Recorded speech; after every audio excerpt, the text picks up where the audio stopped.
Let's face it, the new year is sort of an arbitrary mark of time for some reason somewhere, and I'm sure there's a great explanation for the reason that January 1st marks the first part of a new year, but does it really require the changing of a year for you to change up your process and the way you approach business, life, and personal excellence? Probably not. And I realize that the excitement, the enthusiasm, and the optimism around a new year would cause somebody to actually put a little bit more time, effort, and energy into that. Well, that's great. Let me give you some tools to help focus that energy and help you actually get some forward progress and get the results you want.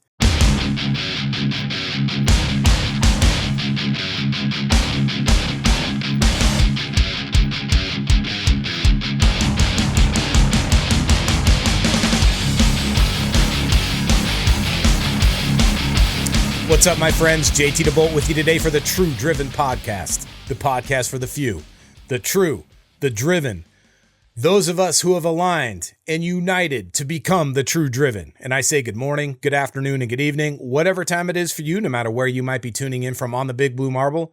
Thanks as always for joining me here on Spotify, Apple Podcasts, and of course, YouTube, youtube.com/JT DeBolt. Your home for everything true driven. In fact, if you hit that subscribe button, you can stay in the know, be the first to know as I drop you new content, whether that's a new podcast episode, a new video, a post, anything that might come across that will benefit you guys here in the community. And by the way, I want to just say thank you so much for sharing this message far and wide. Not only do I appreciate the love, but I appreciate you helping me get this message out there to our fellow true drivens. We are a movement. We are not just a group of people. We are not just a group of ideas. We are a movement, and we're going to make this world great simply by growing our personal excellence through the True Driven movement. But of course, here we are. We are at the end of the year. It's been an interesting year, to say the least. A pivotal year, I think, would be a fair way to put it. And we're staring down the business end of the new year. And of course, every time we get to this point in the year, don't we always hear the whole new year, new me approach? So annoying. It's like fingernails on a chalkboard.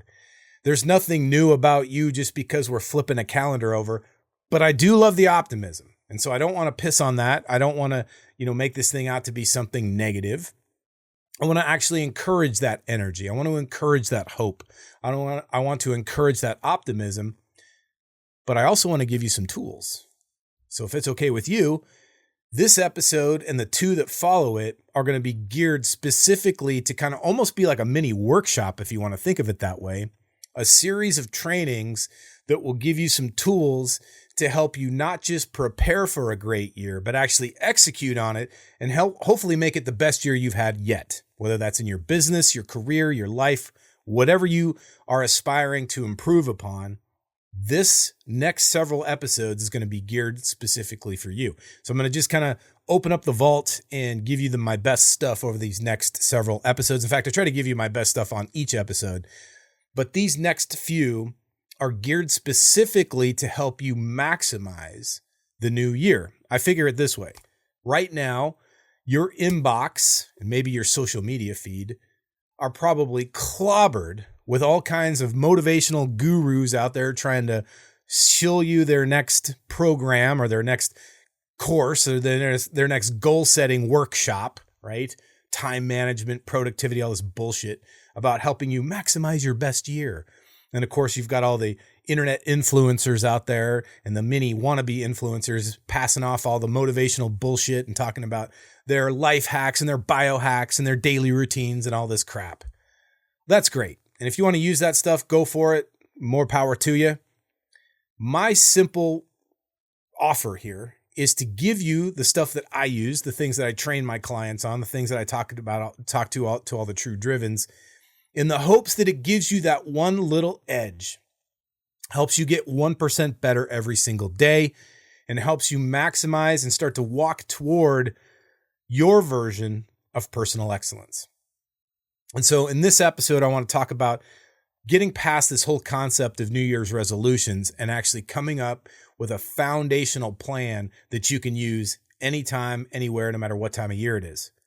Let's face it, the new year is sort of an arbitrary mark of time for some reason somewhere, and I'm sure there's a great explanation for the reason that January 1st marks the first part of a new year, but does it really require the changing of a year for you to change up your process and the way you approach business, life, and personal excellence? Probably not. And I realized that the excitement, the enthusiasm, and the optimism around a new year would cause somebody to actually put a little bit more time, effort, and energy into that. Well, that's great. Let me give you some tools to help focus that energy and help you actually get some forward progress and get the results you want. Now, let me be clear. I have always been, or at least I should say for a very, very long time, maybe at one point I was using New Year's resolutions, but throughout the entirety of my professional career as a mission accomplishment strategist and coaching entrepreneurs, executives, and athletes and high performers of all walks of life, I've always found that New Year's resolutions are silly. They're kind of this ridiculous throwback sort of fun thing that people do on New Year's Day or New Year's Eve as a way of just sort of passing time, almost like a party trick. But let's look at the actual consequence of them.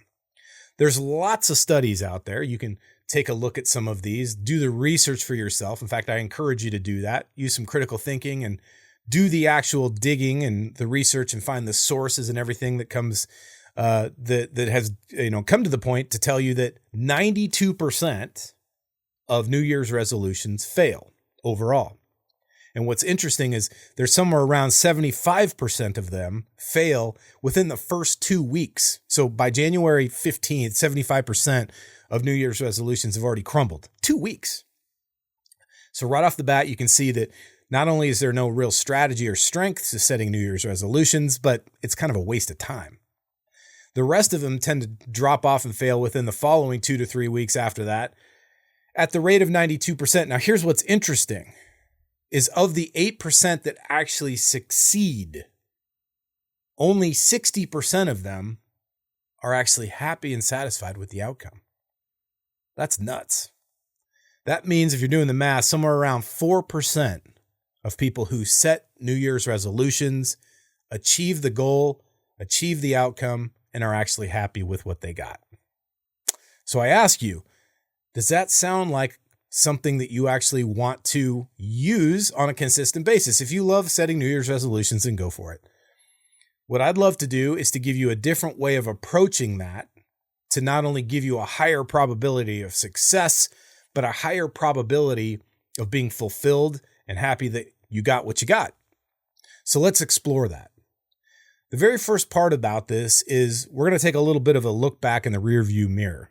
We're going to take a look back at the year that was. So again, I realize that the 1st of January is a somewhat arbitrary date. And so what I'm talking to you about tonight and today and throughout the rest of this episode and into the next 2 episodes can actually be utilized any time of the year. So even if you're watching this middle of the year, it could be Q2, Q3, it doesn't really matter. It could be January, could be July, could be somewhere in March. It doesn't really matter. You can apply this same philosophy and the same technique and you will benefit from it. So it doesn't have to be a New Year's ending thing or the end of a year looking into a new year in order for it to work. That's the beautiful part. The very first part is we do want to do an evaluative review. Now, so often in our society today, evaluation is synonymous with the word criticism. If you think about it, like maybe at work you have to give or receive an evaluation, a performance review. And a lot of times that comes with a lot of stress because most people feel like, oh, they're going to point out all my flaws. They're going to talk about all my warts. They're going to talk about everything I did wrong.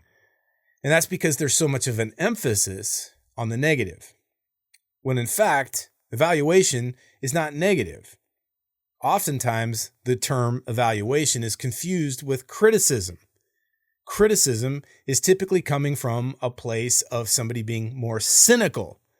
They're actually in a judgmental place looking at you from the stands, from the bleachers, and pointing out everything you did wrong on the field of play, even though they themselves aren't on the field of play with you. Maybe they never have been.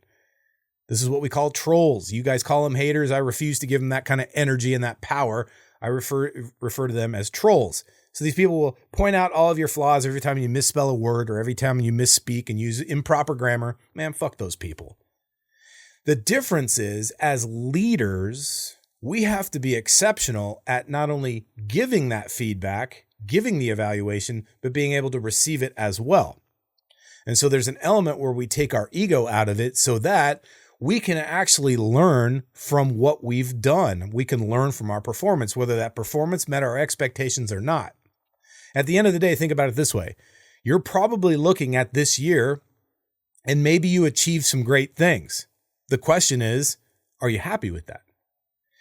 Maybe you didn't achieve great things. And the question is, are you happy with what you received or what you achieved rather? Maybe you had certain measures or certain marks that you were shooting for, certain goals that you had in mind, and you came up short. Or maybe you hit those goals, or maybe you even surpassed those goals and got further along than you thought you might. Either way, if you're disappointed, it's likely because of an expectation. That's it. You missed the expectation. You had a certain expectation for an outcome. You had a certain expectation for what your results would look like when you got to this point in the year. And if you set New Year's resolutions last year, you probably failed pretty fast, or you just didn't live up to the expectations that you had for the end of the year. Is that okay? Well, obviously you're going to say, no, it's not okay. And here's where I will push back and challenge you to think about this as your mentor. Think about it this way. You want to be able to step back, regardless of what the outcome was, and ask 3 very specific questions. Question number 1, what worked? What did you do this year that actually worked for you? Did you take a big risk? Did you bet on yourself? Did you invest in yourself? Did you try to launch something? Did you start to write a book? Did you open your doors for business? Did you hire a new person, or did you expand your footprint inside your market? Did you open up a new product line? What kinds of things did you attempt or did you endeavor this year? Maybe they worked out, maybe they didn't, but either way, what were the things that you did that actually worked? Did you come up with a new plan and execute the plan and you're still waiting to see if it's going to pan itself out?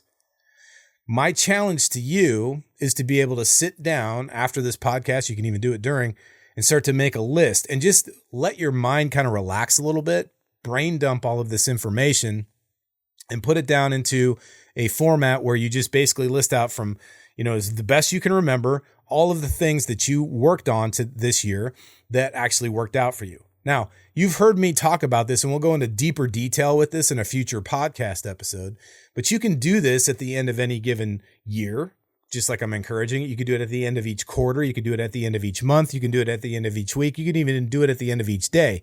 Highly valuable to be able to look back and look at all the things that worked. Now, the second question, obviously, that you're going to want to ask is, what didn't work? You might find that your list of things that worked is far shorter than the list of things that didn't work. And so go ahead and make a list of all of those things, but then you're going to actually take a critical eye and you're going to look at that thing thinking critically, thinking like a leader. And instead of playing the part of a victim, you're going to look at the big ones that actually didn't work. It's very easy to point out everything that didn't work out for you in your business, everything that didn't work out for you in your career, everything that didn't work out in your fitness, your health, etc.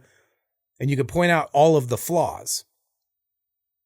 My challenge is for you is to look at that with a little bit of a filter and ask, well, if it didn't work, was it such a big deal? Was it such a game changer because it failed? Or was this just a small inconvenience, something that I'm annoyed with, something that I can fix, something that I will fix? Because the third question, after you've asked yourself what worked, what didn't work, is what might I do differently? We're talking about the tweaks. So the first one is all the list of wins. The second one is the list of all your misses. And of course, the third is going to be the list of your tweaks, your modifications, your pivots. This is where critical thinking comes into play, because we'll talk about how all the things didn't work the way we wanted it to. But the question is, well, what are you going to do about that? So many people in society today will complain about what's wrong and that person's evil and this is fucked up, but they don't really have an answer that would go to provide a solution for it. As leaders, we don't have the luxury of complaining. Now, we can rant and we can vent for a little period of time to just off gas that energy. But then we got to get ourselves into problem solving mode, solution mode. And that only happens by thinking critically. And the best form of critical thinking is to look at what actually worked, because there was some value to you executing on the things that you executed this year. Just simply taking the action is a win. Even if it didn't end up panning out to be a victory, at least you showed up to the field of play. And then, of course, listing the things that didn't work. And in this case, as opposed to listing every single possible small thing that didn't work, let's take a look at the big critical factors, the big ones that actually prevented you from hitting the outcomes and the levels of success that you had really wanted for yourself at the beginning of the year. Once you've done that, you can take a look at those two lists and start to kind of find the through lines. And that's where you can come up with what you might do differently. And the great news about this is being able to do this gives you the ability to kind of slow down and think and process the information. Now, let me give you just kind of like a little insight into my way of doing this. I personally love to kind of take myself out on a date, if you want to think of it that way. I literally leave the house, grab a journal or something that you can write on. If you're somebody who's electronic, sure, you can take a tablet or you can take a laptop if you wish, and go someplace where you can think. I like to go grab a beer in one of my favorite pubs here in town. You can go to a coffee shop, you can go to a park, you can go to a library, you can go anywhere you want, so long as it's a place where you can sit down by yourself and think. Now, there can be people around, there can be all kinds of stuff. You can have a sandwich, a cup of soup, whatever the heck works for you. My point is that it's best to get out of your normal operating environment, whether that's your workspace, whether that's your home, whatever it might be. And yes, I know there are going to be people out there asking, can I take my wife or my husband with me or my kids? And the answer is no. No, don't do that. Even if they are your business partner, I would encourage you to do this separately.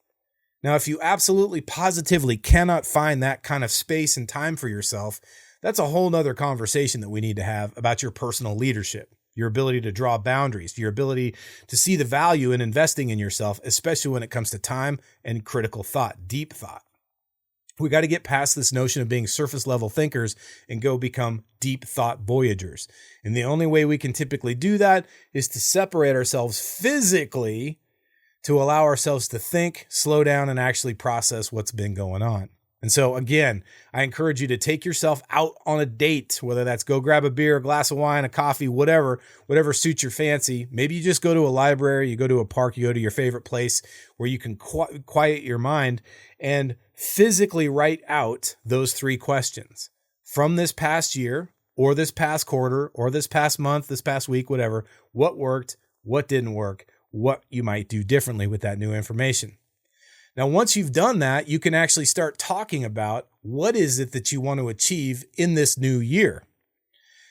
One of the most important parts about this is the difference between a New Year's resolution is it's kind of a dream. It's kind of whimsical. It's like, oh, this year I want to have this, that, and the other thing. Well, in the next several episodes, I'm going to be talking to you about a formula that you can actually apply so that you can hit that thing with a high degree of precision, a high degree of probability. But the first thing you have to be willing to do is to get crystal clear on the one thing.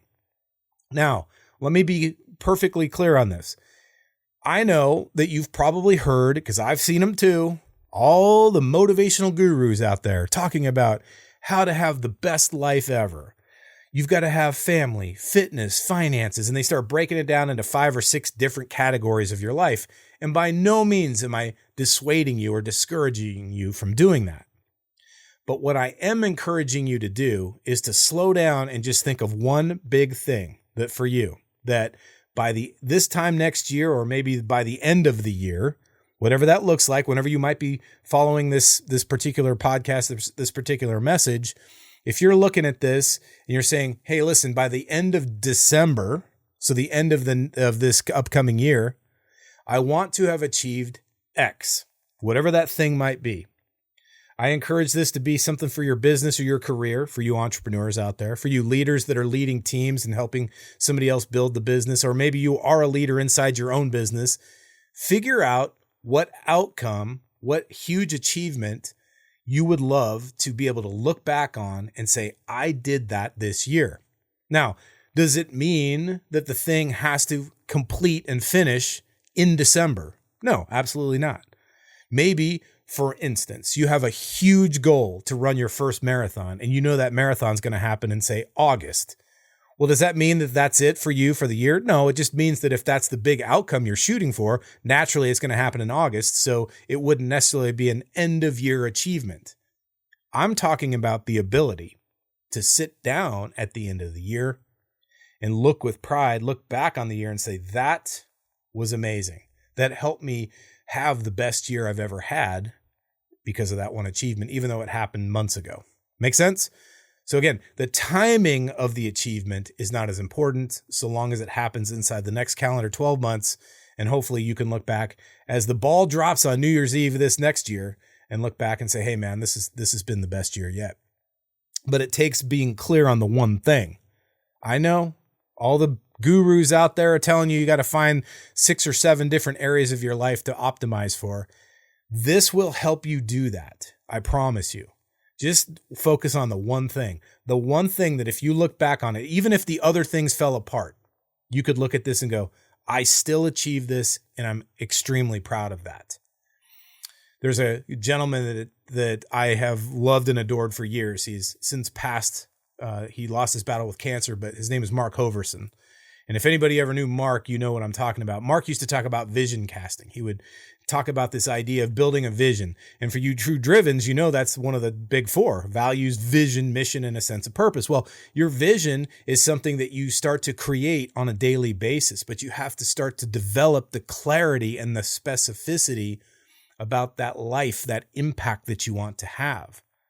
And so rather than thinking about this 20, 30, 40, 50 years down the path, even 3 years down the path is a little bit far, I'm encouraging you to just look for the next year. At the end of this upcoming year, or whatever year you might be in, what is it you want to achieve that you can look back on when it comes New Year's Eve following, where you can look back with pride and say to yourself, I did that. Fuck yeah, that's badass. That's what I'm encouraging you to look at. So take the time after you've done your evaluation of what worked, what didn't work, what you might do differently, and allow that information to start fueling what it is you truly want to commit to. Because the difference between SMART goals and the difference between New Year's resolutions and all these goofy things and an actual mission is commitment. The difference between SMART goals, New Year's resolutions, all that other funny shit, and a mission is conviction. So that level of commitment, that level of conviction, as well as the structured plan that goes into place to actually make it happen, all of those things are going to be key and essential if you actually want to achieve these things. And so that's what we'll be talking about throughout the next couple of episodes. And you guys can go back and listen to some of the previous episodes, especially on True Driven, or I should say on the Big 4, and you can see those things and start to kind of see where they all start to fit into place. But for right now, you take that evaluation process and then you figure out what's the one big outcome that you want to achieve. Get clear on that. Talk about what it is. If it's, hey, I want to have financial freedom, that is too fuzzy. And for you business owners out there, you know that's not going to work, obviously. For you true drivens out there, I don't even need to tell you this. But if you're kind of new to this, let me just push you a little bit here. It might get uncomfortable. And that's one reason I tell you to get outside of your normal operating environment, your house, your office, whatever the place might be. Get yourself in a place where you can kind of relax, detach from all that shit, and actually slow down and think about it. You might get a little bit uncomfortable. Resist the urge to have your fucking phone on. Okay. You don't need to do research here. You need to seek inside. Let your IGS, your internal guidance system, allow whatever to come up for you to come up, and be cool with that. Be bold and let those mighty forces come to your aid. That's a very key and essential part of it as well. Be bold with that decision of what you're going to achieve this year. Okay. So now we have the one main thing. What's next? The next part of this is we're actually going to break it into 4 segments. Now, if it's a financial thing, it could be where you break it down. Let's say you're going to say, hey, I want to add an extra $1 million of revenue. Well, you could think about this in 4 different quarters of the new year. It could be, we're going to try to optimize to increase $250,000 each quarter or whatever that might look like. Or maybe it's an extra 4 million. You want to execute an extra million each quarter to get there. But please understand, especially with a financial thing, that typically it's not going to grow linearly. It's going to be some sort of a hockey stick looking thing. And it may be a more of a roller coaster thing where you may have huge quarters and then it may drop a little bit, huge months and it may drop a little bit. So the idea is to break the project, not so much the outcome, into 4 segments. The reason I say 4 is it's typically easier to break things down and be able to look at them in that quarter way. We look at the year, quarter 1, quarter 2, quarter 3, quarter 4, and so on. Quarter 1 is obviously January, February, March. You get the idea. Quarter 2, April, May, June, and so on. If you can take a look at that, what it allows you to do is strategically break these things down so that you take that big outcome that you're striving for. Instead of looking at that as some daunting task or some huge project, you start breaking it down into 4 sections. And what I find that works well for me is you can either reverse engineer or forward engineer, or you can do kind of a combination of the two. For me, it's a little bit of a combination. Some people love to think in reverse, so they'll kind of backtrack. They'll reverse engineer it. They'll think from, December 31st back to October and then so on. They kind of go quarter 4, quarter 3, quarter 2, quarter 1. You get the idea? If that works for you, great. If, on the other hand, you're somebody who likes to think forward process, then do that. You kind of forward engineer quarter 1, quarter 2, quarter 3, quarter 4, and so on. But if you're like me, you're a little bit of a rebel, you just take things as they come. You may find that you begin reverse engineering, add a little bit of front engineering, and the two ends kind of meet each other. And if that works for you, that's fine. My point is this: true drivens always think outside the box. True drivens don't need somebody to spoon feed them the information and the right way to do it, quote unquote. True drivens are innovators. They think outside the box, they find what works, and then they share that knowledge and transfer it on to other people. And so that's my push for you, is to do the same thing. Think about how you can reverse engineer the goal itself. And if you want more support with this, leave it in the comments. Let me know if you need support on how to do this. I may do a follow-on training for some folks and put this together so we can actually help you guys execute, because execution is everything. But generally speaking, this is way more valuable and way more powerful than a simple New Year's resolution. You have to first do the review of the year that was, so you get a sense of your tendencies. You get a sense of your strengths. You get a sense for your blind spots. And then you start to create those solutions based on that feedback or based on that information and that evaluation you actually did. The next part is to get super clear on the target and then break the target down into 4 even sections. From there, you can basically do the same thing strategically, where you take each quarter and break it into like 3 sections. So it's each month. Does that make sense? So if you're like looking at quarter 1, you look at what you're going to do in January, then what you're going to do in February, then what you're going to do in March. And you're basically going to reverse engineer or forward engineer, however your brain works best, what you need to do to actually execute, so that you can end up creating a lot of success and a lot of headwind or head speed, head of power, head of steam rather, to get those results that you want in that first part, especially in Q1 and then into Q2. Just doing what I've taught you today is going to set you on the path for success. All you have to really be able to do is slow down. You've got to be able to pull yourself away from all of the hustle and bustle, especially this time of year. If you're listening to this in real time, we have a tendency as leaders to feel like everything is on our shoulders. Like we have to be on all the fucking time. And that's not true. So the next episode, I'll be talking a little bit more about that. Sort of the way hustle culture has sort of poisoned us to think and operate in a not so effective way. We'll talk more about that in the next episode, but I want you guys to have a true sense of what you can do right now to start preparing yourself to make this a great year. What I just walk you through, I strive to do in that week or a week and a half that is leading up to Christmas and up to the new year. So you give yourself some time to actually plan and prepare so that you can either execute with precision and execute with excitement on January 1st, or maybe even beforehand. There's no reason that you have to wait. You can start doing this shit right here, right now, today, and start actually building that path toward the outcome that you want. The entire point here is to give yourself that footing, that foothold, and that clear vision for what it is you actually want to achieve so that you can make the next year your best year. And again, we'll be talking more about this in the next couple of episodes. I have a lot more to share with you and train with you, but I want to make this somewhat digestible. So your homework right now is to get yourself out, take yourself on a date, whatever you want to call it, take yourself out for a beer, a cup of coffee, whatever, a sandwich, or just go take yourself to a library or somewhere quiet. You could probably do this in the parking lot, but I prefer that you don't. I want you to be in a place where you can kind of sit down and relax. This might take some time, might take a little bit more than an hour. It's up to you how long this takes, but do that evaluation. What worked? What didn't work? What tweaks you're going to make based on the information of how this year went for you. Don't worry if this year wasn't great. All right. If you're looking back and you're like, dude, this year has kicked my ass, that's okay.